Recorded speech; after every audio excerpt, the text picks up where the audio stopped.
Tungabhadra dam crust గేట్ల పునరుద్ధరణ దక్షిణ భారత జలవనరుల చరిత్రలో చిరస్మరణీయ ఘట్టంగా నిలుస్తుందని తెలంగాణ ముఖ్యమంత్రి రేవంత్ రెడ్డి అన్నారు. కర్ణాటకలోని మునిరాబాద్లో నూతన క్రస్ట్ గేట్ల ప్రారంభోత్సవ కార్యక్రమంలో ముఖ్య అతిథిగా పాల్గొన్న ఆయన ఈ ప్రాజెక్టుకు 3 రాష్ట్రాల రైతాంగం భవిష్యత్తుకు కొత్త ఆశలు నింపుతుందని పేర్కొన్నారు. ఈ సందర్భంగా మాట్లాడిన సీఎం గేట్ల పునరుద్ధరణను కేవలం ఇంజనీరింగ్ విజయంగా చూడలేమన్నారు. తెలంగాణ, ఆంధ్రప్రదేశ్, కర్ణాటక రాష్ట్రాల్లోని కరువు ప్రభావిత రాష్ట్రాలకు ఇది కీలక మైలురాయిగా మారుతుందని చెప్పారు. ముఖ్యంగా రాయలసీమ జిల్లాలైన కర్నూలు, అనంతపురంతో పాటు తెలంగాణలోని పాలమూరు ప్రాంత ప్రజలు ఎదుర్కొన్న నీటి కష్టాలు తమకు బాగా తెలుసన్నారు. సాగునీటి కోసం కిలోమీటర్ల కొద్దీ వలసలు వెళ్ళే మనం జిల్లాలు దాటుకొని రాష్ట్రాలు దాటుకొని ఇతర దేశాలకు వలసలు పోయే మనం ఈరోజు మన పొలాలలో పారాల్సిన సాగునీరు తాగునీరు పరిష్కరించుకోకపోవడం వల్ల సముద్రంలో కలుస్తున్నాయి. అందుకే ఈనాడు డీకే శివకుమార్ గారు ఆహ్వానం మేరకు సిఆర్ పాటిల్ గారు, చంద్రబాబు నాయుడు గారు, నేను 3 రాష్ట్రాల ప్రతినిధులం ఏది ఏమైనా సరే ఈ సమస్యకు శాశ్వత పరిష్కారం చూపించాలి. ఈరోజు బళ్ళారి వేదిక కావాలి. ఈ తుంగభద్ర డ్యాం నది ఒడ్డున శాశ్వతంగా ఈ సమస్యలకు పరిష్కారం చూపించాలని ఈరోజు ఒక ఆలోచనతోని ఒక పట్టుదలతోని మేము ఇక్కడికి రావడం జరిగింది. ముఖ్యంగా మా గద్వాల, అలంపూరు, పాలమూరు జిల్లా ప్రాంతంలో రాజోలిబండ డైవర్షన్ స్కీమ్కు కేటాయించిన 15.9 టీఎంసీల నీళ్లలో ఈనాడు కేవలం 5 నుంచి 6 టీఎంసీలే మా రైతాంగం వాడుకుంటున్నారు. దాదాపుగా 10 టీఎంసీల నీళ్లు మాకు రావడం లేదు. తుంగభద్రలో మట్టి పేరుకుపోవడం కావచ్చు, నీళ్ల తరలింపులో ఉన్న సమస్యలు కావచ్చు, ఈరోజు ఆ సమస్యలకు శాశ్వత పరిష్కారం చూపించాలి. గద్వాల, అలంపూరు ప్రాంతంలో ఉన్న ఆర్డీఎస్ లక్షలాది మంది రైతులకు మేలు జరగాలి అని ఈనాడు ఈ సమావేశంలో సిఆర్ పాటిల్ గారి దృష్టికి, చంద్రబాబు నాయుడు గారి దృష్టికి తీసుకెళ్లడం జరిగింది. పెద్దలు డీకే శివకుమార్ గారి సూచన మేరకు మేమందరం ఈ సమస్య పరిష్కారం కోసం ఒక అడుగు ముందుకు వేసి కలిసికట్టుగా పని చెయ్యాలి అని ఈరోజు ఒక నిర్ణయం తీసుకున్నాం. ఖచ్చితంగా చరిత్రలో ఈరోజు సువర్ణ అక్షరాలతో లిఖించబోతున్నారు. ఒకే వేదికపై ఏపీ, కర్ణాటక, తెలంగాణ ముఖ్యమంత్రులు దక్షిణాది రాష్ట్రాల భేటీ చరిత్రలో నిలిచిపోతుందన్నారు చంద్రబాబు. కర్ణాటకలోని హూసపేటలో ఉన్న తుంగభద్ర ప్రాజెక్టుకు 33 నూతన క్రస్ట్ గేట్లను ప్రారంభించడం చారిత్రాత్మక ఘట్టమని ఆంధ్రప్రదేశ్ ముఖ్యమంత్రి నారా చంద్రబాబు నాయుడు అన్నారు. 3 రాష్ట్రాల రైతులకు సాగునీటిని, ఈ ప్రాంతం వాసులకు తాగునీటిని అందిస్తున్న తుంగభద్ర డ్యాం అభివృద్ధిలో కీలక పాత్ర పోషిస్తుందని చంద్రబాబు గుర్తు చేశారు. తుంగాపానం, గంగా స్నానం అనే సామెతను ప్రస్తావిస్తూ తుంగా నది నీటి పవిత్రతను కొనియాడారు. 2024లో 19వ నెంబర్ గేట్ కొట్టుకుపోయినప్పుడు నిపుణుడు కన్నయ్య నాయుడు సహకారంతో స్టాప్లాక్ గేట్ అమర్చి నీటి వృధాను అరికట్టామని తెలిపారు. స్వచ్ఛంగా, తీయంగా, అమృతంగా తుంగా నది ఉంటే బపుణ్య స్థానానికి అంటే బహుపుణ్యాలకి గంగ గొప్పదని అర్థం. తుంగ, భద్ర విడివిడిగా జన్మించిన 2 నదుల కలయిక తుంగభద్రగా మారి 3 రాష్ట్రాల్లో లక్షల మందికి జీవనోపాధి కల్పిస్తున్నాయంటే ఇది మన అదృష్టం అని చెప్పి కూడా నేను మీకు తెలియజేస్తున్నా. అలాంటి డ్యాముకి 19వ గేటు కొట్టుకొని పోతే ఇమ్మీడియట్గా ఆంధ్ర నుంచి మేము స్పందించడం, ఈనాటి ముఖ్యమంత్రి ఆనాడు ఇరిగేషన్ మంత్రిగా ఉండి చాలా చొరవ తీసుకొని ఇమ్మీడియట్గా స్పందించారు. వారిని మనస్ఫూర్తిగా అభినందిస్తున్నాను. ఇది 70 సంవత్సరాలు చరిత్ర కలిగిన ఒక ప్రాజెక్టు. ఈరోజు ఆ గేట్లు మార్చాం. ఈరోజు మనందరం గుర్తుపెట్టుకోవాల్సింది, ప్రాజెక్టులంటే ఆధునిక దేవాలయాలు. వాటిని మనం పరిరక్షించుకోవాలి. అప్పుడే భవిష్యత్తు ఉంటుంది. ప్రాజెక్టు నిర్వహణ బాగుంటేనే భవిష్యత్ తరాలకు భరోసా ఉంటుంది. నీటి విలువ తెలిసిన వ్యక్తిగా మొట్టమొదటి దీనికి ప్రాధాన్యత ఇస్తున్నాం. నీట్ పరీక్ష పేపర్ లీకేజ్ అంశంపై టీపీసీసీ అధ్యక్షుడు మహేష్ కుమార్ గౌడ్ తీవ్ర స్థాయిలో ఆరోపణలు గుప్పించారు. ఆర్ఎస్ఎస్ మూలాలున్న వ్యక్తులు వ్యక్తిగత ప్రయోజనాల కోసం పేపర్ లీక్కు పాల్పడ్డారని ఆయన విమర్శించారు. ఈ ఘటన వల్ల దేశవ్యాప్తంగా 22 లక్షల మంది విద్యార్థుల భవిష్యత్తు రోడ్డున పడిందని ఆందోళన వ్యక్తం చేశారు. నారాయణగూడలోని ఖైరతాబాద్ జిల్లా కాంగ్రెస్ కమిటీ అధ్యక్షుడు మోత రోహిత్ ముదిరాజ్ ఆధ్వర్యంలో నిర్వహించిన చాత్రోన్ కి గూంజ్ విద్యార్థి ప్రజెంటేషన్ కార్యక్రమంలో టీపీసీసీ అధ్యక్షుడు మహేష్ కుమార్ గౌడ్ పాల్గొన్నారు. ఈ సందర్భంగా ఆయన మాట్లాడుతూ తల్లిదండ్రులు ఎంతో కష్టపడి తమ పిల్లలను చదివిస్తుంటే పేపర్ లీక్ ఘటనతో వారి ఆశలు నమ్మకాలు వమ్మవుతున్నాయని విమర్శించారు. వ్యవస్థలో జరుగుతున్న ఇలాంటి లోపాలు విద్యార్థుల భవిష్యత్తును తీవ్రంగా దెబ్బతీస్తున్నాయని ఆయన అన్నారు.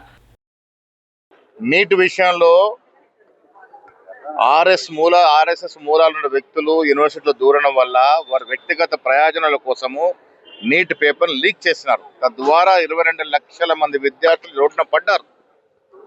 వారి తల్లిదండ్రులు దాదాపు రమారమి 1,32,000 కోట్లు దాదాపుగా ఖర్చు పెట్టి పిల్లలు చదివించుకుంటే ఒక్క రాత్రి పేపర్ లీకేజ్ వల్ల వీళ్ళంతా రోడ్డున పడ్డారు.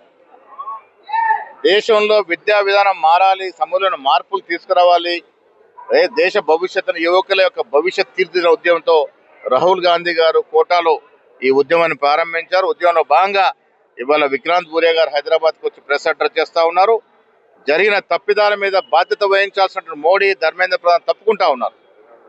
దీనివల్ల అర్థమయ్యేది ఏంటంటే మోడీ గారికి ఈ దేశ భవిష్యత్తు అనేటువంటి విద్యార్థుల మీద ఉన్నటువంటి మమకారం, ప్రేమ ఏ పాటిదో అర్థమైంది. కనీసం కన్నెత్తు కూడా చూడకుండా నీటిలో ఇంత పెద్ద స్కామ్ జరుగుతుందని మాట్లాడకుండా తప్పుకొని తిరుగుతూ ఉన్నాడు. ఇది దేశ భవిష్యత్తుకి మంచిది కాదు. దేశ భవిష్యత్తు కోసం, విద్యార్థి లోకం కోసం రాహుల్ గాంధీ నడుం బిగించినారు. అంబర్పేటలో తెలంగాణ రక్షణ సేన పార్టీ జెండా ఆవిష్కరణ కార్యక్రమం రాజకీయంగా ఆసక్తి రేపింది. ఈ కార్యక్రమంలో పాల్గొన్నారు పార్టీ చీఫ్ కల్వకుంట్ల కవిత. రాష్ట్ర ప్రభుత్వం, ప్రజా సమస్యలు, జీహెచ్ఎంసీ ఎన్నికలపై కీలక వ్యాఖ్యలు చేశారు కవిత.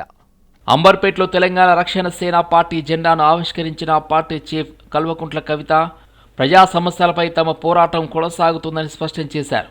గతంలో తాము జనం బాట కార్యక్రమాలు నిర్వహించినప్పుడు ప్రభుత్వం స్పందించి రాత్రికి రాత్రే రోడ్లు వేసిందని గుర్తు చేశారు.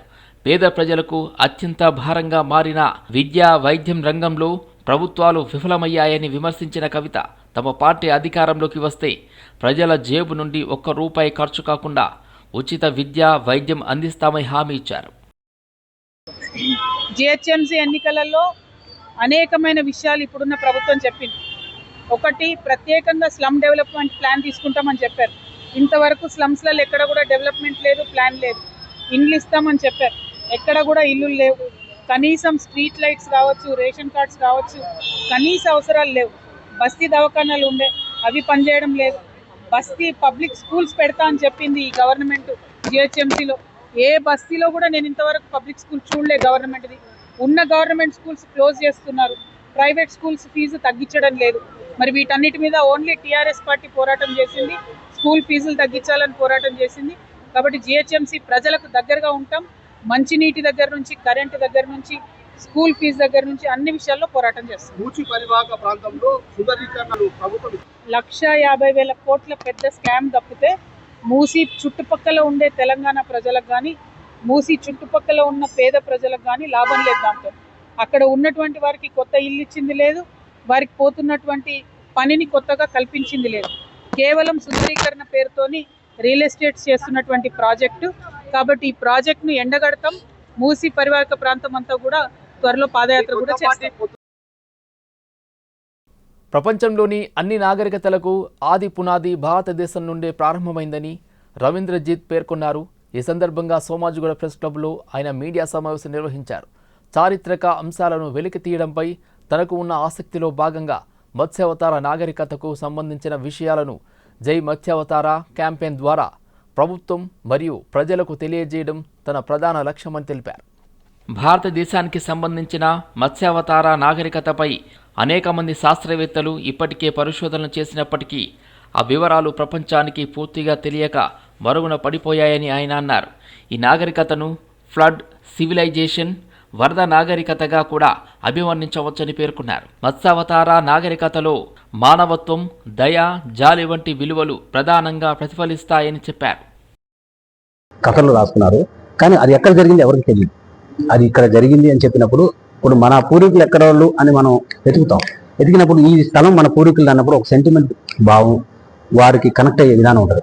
సో మన ఇండియానే, అందుకే నేను చెప్తున్నాను, చాలా మంది అడిగారు నన్ను సివిలైజేషన్స్ అన్నిటికీ ఎవరు అసలు మూలం అని.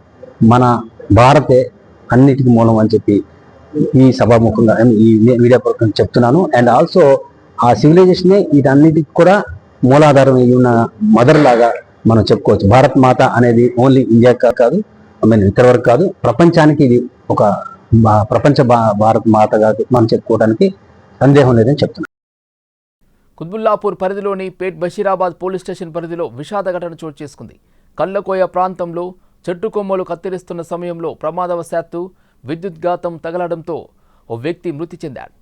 మృతుడిని ఎల్బీనగర్కు చెందిన కొర్ర జాగారాంగా గుర్తించారు. సమాచారం అందుకున్న పేట్ బషీరాబాద్ పోలీసులు ఘటనా స్థలానికి చేరుకుని మృతదేహాన్ని స్వాధీనం చేసుకుని పోస్టుమార్టం నిమిత్తం గాంధీ హాస్పిటల్ మార్చురీకి తరలించారు. ఈ ఘటనపై కేసు నమోదు చేసి దర్యాప్తు చేపట్టినట్లు పేట్ బషీరాబాద్ పోలీసులు తెలిపారు. అయితే నేను ఆటో పోయి వచ్చిన ఇప్పుడే అని చెప్పిన వాళ్ళు వినకుండా తోలితే ఏ సేఫ్టీ లేకుండా ఎలాంటి లేకుండా మాకు చెట్టు ఎక్కించింది. మా అన్నకు చెట్టు ఎక్కిస్తే అది లైన్ ఏడైనా బంద్ చేసి ఎక్కిస్తారు, కానీ బంద్ చేయకుండానే లైన్ మెన్ వాళ్ళు ఎక్కిస్తే ఎలాంటి సేఫ్టీ లేకుండా ఏంది లేకుండా షాక్ కొట్టి కింద పడిపోయింది. మా చెట్లు కొడుతుంటే మాకు ఎలాంటి మొత్తం న్యాయం జరగాలని మేము కోరుతున్నాం సార్. కరెంట్ షాక్ మూలంగా చనిపోయిన వ్యక్తి మా మేనమామ కొడుకు, మేనబామ్మర్ది. నా పేరు తుకారాం, నేను సింగరేణి కాలనీ ప్రెసిడెంట్ని. అయితే ఆయన చనిపోయిందని తెలియగానే వచ్చినాం. ఇక్కడ తెలిసింది ఏంటంటే సార్, మాతృనాయక్ అని అదే ఏరియాలో ఉంటాడు ఆయన. ఇక్కడ ఉన్న ఎలక్ట్రిసిటీ డిపార్ట్మెంట్ వాళ్ళకు ఈ లేబర్లను సప్లై చేస్తుంటాడు. మరి వాళ్ళకు వీళ్ళకు మధ్యన ఉన్న కనెక్టివిటీ ఏ రకంగా ఉందంటే, ఇప్పుడు వాళ్ళు చెప్తున్న విషయం, ముగ్గురిని పంపిస్తాడు, నలుగురి కూలి ఇస్తుండంటే వీళ్ళు కూడా తప్పు చేస్తున్నట్టే కదా. ముగ్గురిని పంపిస్తుండే ఆయన మాతృ, వీళ్ళు నలుగురు కూలీలు ఇస్తారట. మరి వీళ్ళు ఎంతమంది కూలీ తీసుకుంటారు అనేది వాళ్ళకి తెలుసు. అది అయితే ఇవాళ జరిగిన దుర్ఘటన ఏంటంటే, ఈ జగ్రామ్ అనేట ఆయన ఆటో నడుపుకొని బతుకుతుండు. ఆర్టిఫిషియల్ ఇంటెలిజెన్స్ వేగంగా విస్తరిస్తున్న ఈ కాలంలో ఏఐ వినియోగం, దాని పరిమితులపై కీలక వ్యాఖ్యలు చేశారు సిబిఐ మాజీ డైరెక్టర్ లక్ష్మీనారాయణ. హైదరాబాద్లో నిర్వహించిన ఓ సెమినార్లో పాల్గొన్నారాయన. ఏఐ డేటా విశ్లేషణలో అద్భుతంగా పనిచేస్తుందని, అయితే మానవ మేధస్సుకు ప్రత్యామ్నాయం కాదని స్పష్టం చేశారు. హైదరాబాద్ గచ్చిబౌలిలోని ఇథామ్స్ బిజినెస్ స్కూల్ క్యాంపస్లో AI tools speak human decide పేరుతో నిర్వహించిన సెమినార్లో సిబిఐ మాజీ జేడీ వివి లక్ష్మీనారాయణ పాల్గొని ప్రసంగించారు. ఈ సందర్భంగా మాట్లాడుతూ ఆర్టిఫిషియల్ ఇంటెలిజెన్స్ డేటాను విశ్లేషించడంలో, పనులను వేగవంతం చేయడంలో అత్యంత సమర్థవంతంగా పనిచేస్తుందని అన్నారు. అయితే ఏఐకి సొంతంగా ఆలోచించే శక్తి, స్పృహ, సృజనాత్మకత లేవని పేర్కొన్నారు. ఏఐ అనేది మానవ నిర్మాణాలకు సహాయక సాధనం మాత్రమేనని, తుది నిర్ణయం మాత్రం మనుషులదేనని ఆయన స్పష్టం చేశారు. The printing press transformed the knowledge. Electricity transformed the industry. Computers transformed productivity. Internet transformed communication. But today, AI is transforming everything simultaneously. It is impacting how we learn, how we work, how we communicate, how we do business, how we govern, and perhaps most importantly, how we make a decision. The question before us is not whether AI will change the world. The question is, will we prepare ourselves and our institutions to lead this change, or will we be forced to follow it? So what Kali Prasad sir has taken the initiative is preparing ourselves, not only ourselves but also our institution to lead this change. And also, as I mentioned about the fear around AI, whenever new technology emerges, you all know fear follows. When railways were introduced, people started saying that the traditional livelihoods will change. When computers arrived, many predicted mass unemployment. When ATMs were introduced, people said bank employees would disappear. But if you see now, Telangana స్థానికత సవాళ్లు అనే అంశంపై కల్వకుంట్ల కవిత ఆధ్వర్యంలో హైదరాబాద్లోని Somajiguda press క్లబ్లో round table సమావేశం జరిగింది.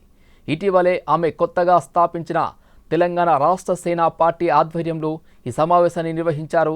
Telangana group 1 ఉద్యోగ నియామకాల్లో జరుగుతున్న అవకతవకలు, అక్రమాలపై కవిత తీవ్రంగా స్పందించారు. రాష్ట్రంలోని స్థానిక నిరుద్యోగులకు జరుగుతున్న అన్యాయం, నోటిఫికేషన్ల సవాళ్లపై ఈ రౌండ్ టేబుల్ చర్చ జరిగింది. ప్రత్యేకించి ఇది చాలా సంక్లిష్టమైనటువంటి అంశం, అతి ముఖ్యమైన అంశం కాబట్టి మరి యువ మిత్రుల్ని, మేధావుల్ని అందరినీ కూడా పిలుచుకొని, నిరుద్యోగ సోదరులను పిలుచుకొని రౌండ్ టేబుల్లో అందరి ఒపీనియన్స్ కూడా తీసుకోవడం జరిగింది. ప్రత్యేకించి తెలంగాణ బిడ్డలకే తెలంగాణలో ఉద్యోగాలు రావాలనే డిమాండ్ ఇప్పటిది కాదు, 600 సంవత్సరాల పురాతనమైన డిమాండ్. ఆ డిమాండ్ కోసం అనేక ఉద్యమాలు జరిగినాయి, అనేక మంది ప్రాణాలు ఇచ్చినారు. 14F లాంటి అంశం వచ్చినప్పుడు, హైదరాబాద్ ఫ్రీ జోన్ అనే అంశం వచ్చినప్పుడు ఉమ్మడి ఆంధ్రప్రదేశ్లో కూడా కొట్లాడి మనం ఆ హక్కుల్ని కాదని సాధించుకొని మన రాజ్యాంగబద్ధంగా మనకు వచ్చిన హక్కుల్ని కాపాడుకున్నాం. కానీ ఇప్పుడు తెలంగాణ వచ్చిన తర్వాత GO 29 ద్వారా సంపూర్ణంగా ప్రెసిడెన్షియల్ ఆర్డర్ని తుంగలోకి తొక్కి స్థానికేతరులు వచ్చే విధంగా మరి ఇప్పుడు కాంగ్రెస్ ప్రభుత్వం ఏదైతే ప్రయత్నం చేస్తూ ఉందో దాన్ని మేము తీవ్రంగా అభ్యంతరం తెలియజేస్తూ ఉన్నాం. కాంగ్రెస్ ప్రభుత్వం చేతగానితనం వల్లనే ఇవాళ హైకోర్టులో కేసు ఓడిపోవడం జరిగింది. ఏదైతే స్థానికేతరులకు మద్దతుగా వచ్చినటువంటి ఈ తీర్పు కేవలం కాంగ్రెస్ ప్రభుత్వం యొక్క చేతగానితనమే. ఎఫిషియెంట్ లాయర్స్ని పెట్టండి, దయచేసి పెద్ద పెద్ద లాయర్లను పెట్టండి. అవసరమైతే సుప్రీంకోర్టులో ఇమీడియట్గా రివ్యూ పిటిషన్ వేయండి. ఏదైతే ప్రెసిడెన్షియల్ ఆర్డర్లో 95% తెలంగాణ వారికి హక్కులు ఉన్నాయో వాటిని కాపాడే విధంగా ప్రభుత్వం ప్రయత్నం చేయాలి. మీరు చేయకపోతే మేమైనా సుప్రీంకోర్టుకు వెళ్తాం. ఇది చాలా సీరియస్ ఇష్యూ. ఉద్యమం జరిగిందే ఉద్యోగాల కోసం, అది పక్కన పెట్టి మీరు మాట ఇచ్చి గద్దెనెక్కిందే నిరుద్యోగులతోని, ఆ అంశాన్ని కూడా విస్మరించి మీరు వ్యవహరిస్తున్నటువంటి తీరు సరైనది కాదు. ఖచ్చితంగా ప్రభుత్వం మీద తెలంగాణ రక్షణ సేన యొక్క పోరాటం కొనసాగుతూనే ఉంటుంది. నిరుద్యోగుల పక్షాన నిలబడతాం. ఆర్ఎస్ ప్రవీణ్ కుమార్ పై కాంగ్రెస్ ప్రభుత్వం హత్యకు కుట్ర జరుగుతుంది. ఓయూ జేఏసీ నాయకులు రుద్రవరం సునీల్, గణేష్ బాదిగా మండిపడ్డారు. హైదరాబాద్ ఉస్మానియా యూనివర్సిటీ ఆర్ట్స్ కళాశాల వద్ద ఓయూ జేఏసీ నాయకులు కాంగ్రెస్ ప్రభుత్వానికి వ్యతిరేకంగా నినాదాలు చేశారు. ఈ సందర్భంగా వారు మాట్లాడుతూ డాక్టర్ ఆర్ఎస్ ప్రవీణ్ కుమార్ పైన ముఖ్యమంత్రి రేవంత్ రెడ్డి, కేంద్ర మంత్రి బండి సంజయ్ కుట్ర పన్ని భద్రతా సిబ్బందిని మరియు బుల్లెట్ ప్రూఫ్ వాహనాన్ని తొలగించే ప్రయత్నాలు చేస్తున్నారన్నారు. కుట్రను మానుకొని ఆర్ఎస్ ప్రవీణ్ కుమార్కు మరింత భద్రత పెంచాలని డిమాండ్ చేశారు ఓయూ విద్యార్థులు. మరి ఎస్పీగా వివిధ హోదాల్లో పనిచేసినటువంటి ఐపీఎస్ అధికారి డాక్టర్ ఆర్ఎస్ ప్రవీణ్ కుమార్ గారికి ఈ మధ్య కాలంలో రేవంత్ రెడ్డి గారు, అదేవిధంగా బండి సంజయ్ గారు ఇద్దరి దోస్తానంలో ఆర్ఎస్పీ గారి భద్రతను తగ్గించే ప్రయత్నం జరుగుతూ ఉన్నది. అదేవిధంగా గత ప్రభుత్వాలు ఏవైతే బుల్లెట్ ప్రూఫ్ వాహనాన్ని ఇచ్చారో ఆ వాహనాన్ని కూడా తొలగించే కుట్ర ఈ తెలంగాణ రాష్ట్రంలో జరుగుతూ ఉన్నది. ఏదైతే రేవంత్ రెడ్డి గారు చేస్తున్న ఈ యొక్క ప్రభుత్వం చేస్తున్నటువంటి అన్యాయాలు, అరాచకాలు, అదేవిధంగా అవినీతిని ప్రశ్నిస్తున్నందుకే ఈ రోజు ఆర్ఎస్పీ గారి యొక్క భద్రతను కుదించే విధంగా ఈ రోజు రేవంత్ రెడ్డి గారు కుట్ర చేస్తారని చెప్పి ఉస్మానియా యూనివర్సిటీ విద్యార్థుల పక్షాన డిమాండ్ చేస్తా ఉన్నాం. ఏదైతే రేవంత్ రెడ్డి గారు, ఆర్ఎస్పీ గారు గతంలో ఉన్నటువంటి బుల్లెట్ ప్రూఫ్ వాహనాన్ని, అదేవిధంగా గన్మెన్లను కూడా అదే విధంగా భవిష్యత్తులో కూడా కొనసాగించాలని చెప్పి తొలగించే ప్రయత్నం కాంగ్రెస్ ప్రభుత్వం చేస్తా ఉంది. అలాంటి ప్రయత్నాన్ని తక్షణం విరమించుకోవాలని ఉస్మానియా యూనివర్సిటీ విద్యార్థుల పక్షాన మేము డిమాండ్ చేస్తా ఉన్నాం. ఎందుకంటే ఈ రోజు IPS Praveen sir Indian police service లో ఉండి ఎంతో భారతదేశానికి ఎంతో సాయం చేసిండు, ఎంతో సర్వీస్ చేసిండు. అలాంటి వ్యక్తి మీద మీరు ఇలా కక్ష కట్టి, ఎందుకంటే ప్రభుత్వం చేసే అరాచక పాలనను ప్రవీణ్ సారు ఎండగడుతున్న ఉద్దేశంతో ఈ రోజు రేవంత్ రెడ్డి కక్ష కట్టుకొని సార్ మీద కుట్ర చేయాలని చూస్తా ఉండు. ఎందుకంటే ఇలా బండి సంజయ్ కొడుకు అంశం కావచ్చు, అదేవిధంగా ఇంకా GO 17 అంశం కావచ్చు. సంగారెడ్డి జిల్లాలో ఎక్సైజ్ అధికారుల ఆకస్మిక దాడుల్లో భారీగా ఎండు గంజాయి పట్టుబడింది.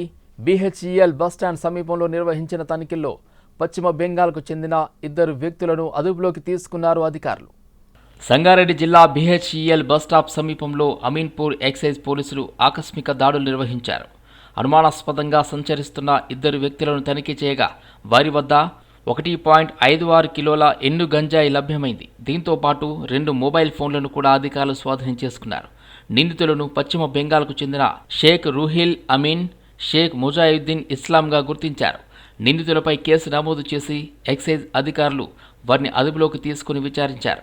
అనంతరం కోర్టులో హాజరుపరచగా న్యాయస్థానం ఆదేశాల మేరకు రిమాండ్కు తరలించారు. గంజాయిని ఎక్కడి నుండి సేకరించారు, ఎవరికి సరఫరా చేయాలనుకున్నారు, ఈ వ్యవహారంలో మరెవరైనా ఉన్నారా అనే కోణంలో ఎక్సైజ్ పోలీసులు దర్యాప్తు కొనసాగిస్తున్నారు.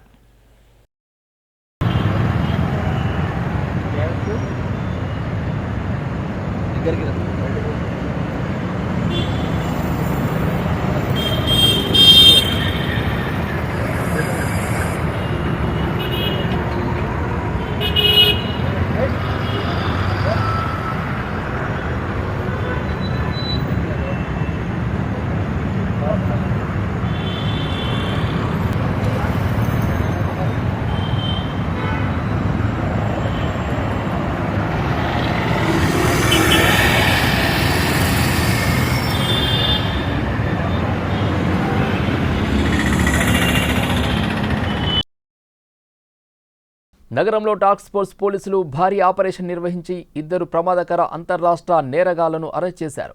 మైలార్దేవ్పల్లి పరిధిలో జూబ్లీహిల్స్ జోన్ టాస్క్ ఫోర్స్ స్థానిక పోలీసుల ఉమ్మడి ఆపరేషన్లో ఈ దాడి జరిగింది. మెఫిల్ హోటల్ సమీపంలో బెలౌనా కారును అడ్డుకున్న టాస్క్ ఫోర్స్ బృందం 2 నిందితులను అదుపులోకి తీసుకుంది. వారి వద్ద నుండి 2 నాటు తుపాకులు, 7 బుల్లెట్లు, 3 మొబైల్ ఫోన్లు స్వాధీనం చేసుకున్నారు.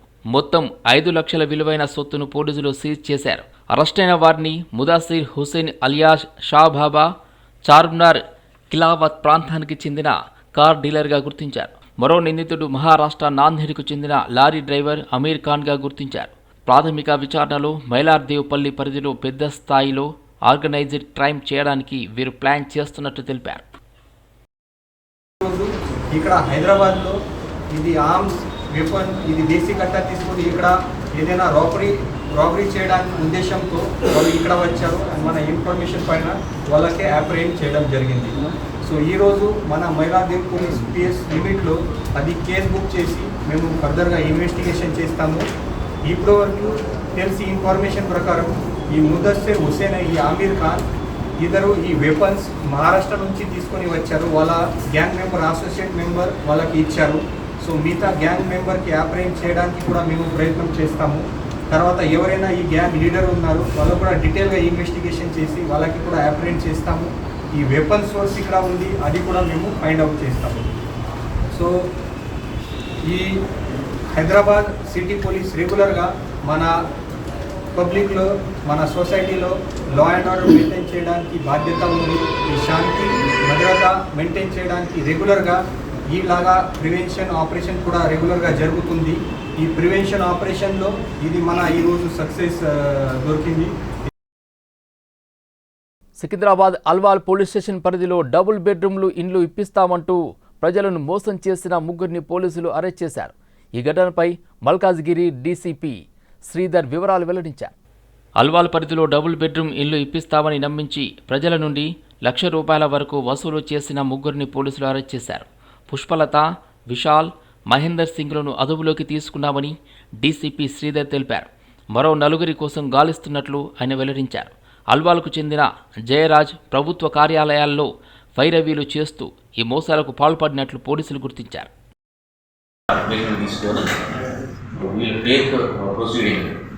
వీళ్ళే తయారు చేసినటువంటి ఒక ప్రొసీడింగ్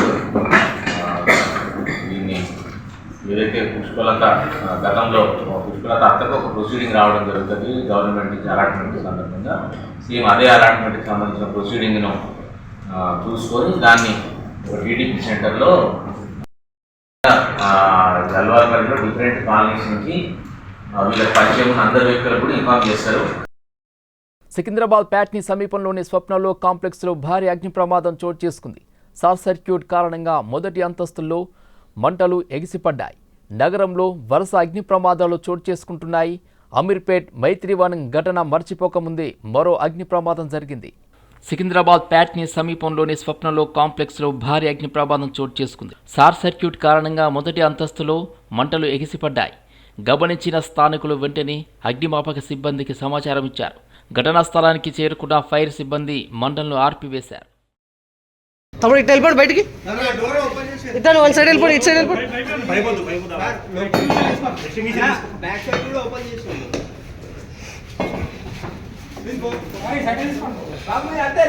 కొంచెం బయట ఉండండి, అక్కడ ఎంట్రన్స్ లో వాళ్ళ